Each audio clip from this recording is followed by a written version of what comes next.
Imagine a storm cloud made of steel hovering over a sea of fur and iron. On one side, the AH-64 Apache, a multi-billion-dollar apex predator of the 21st century, a technological god.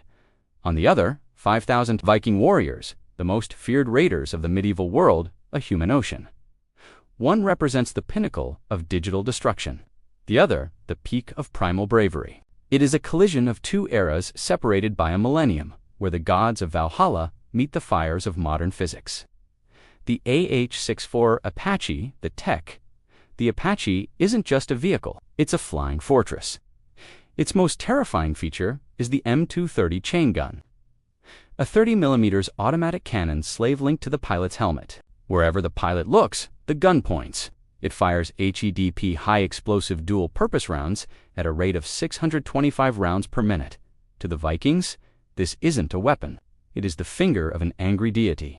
The great heathen army, the Horde, 5,000 Vikings, represent a force that conquered kingdoms. They are masters of the shield wall, fueled by the belief that a glorious death leads to Valhalla.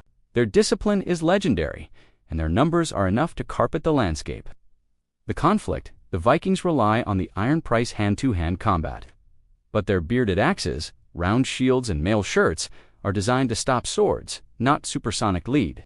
Against the Apache's specialized boron armor plating, a Viking arrow or thrown spear has the same physical effect as a raindrop hitting a mountain.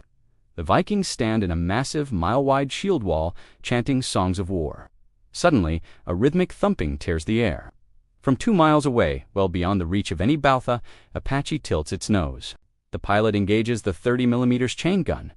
The result is a kinetic massacre. Each 30mm shell carries enough explosive force to turn a boulder into dust. The shield wall, a tactic that survived centuries of European warfare, evaporates. There is no clashing of steel. There is only the sound of thunder and the sight of red mist.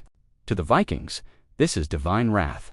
They see no archer, no horseman, only a hovering dragon spitting invisible lightning.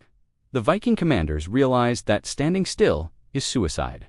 They break formation and vanish into the thick tree line of a nearby forest, using the canopy for cover. The Apache loses its visual lock. The music slows. The helicopter descends lower, hovering just above the trees to hunt for heat signatures. The Vikings, sensing the beast is close, execute a desperate gamble.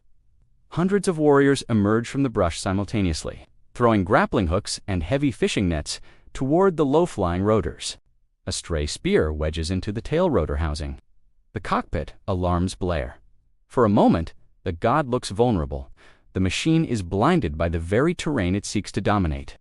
The pilot flips a toggle, activating the TAD's target acquisition and designation sights and switching to thermal imaging. The forest floor, once a hiding spot, becomes a glowing map of targets. The Apache unleashes its Hydra 70 rockets. 19 rockets ripple from the pods in under 3 seconds. The forest canopy is torn apart by high explosives. As the Vikings scramble from the burning woods, the pilot engages the secondary capability, Hellfire missiles used as psychological shakanda. The false hope is incinerated. The machine pivots with a 180-degree pedal turn, sweeping the remaining clearing with the chain gun.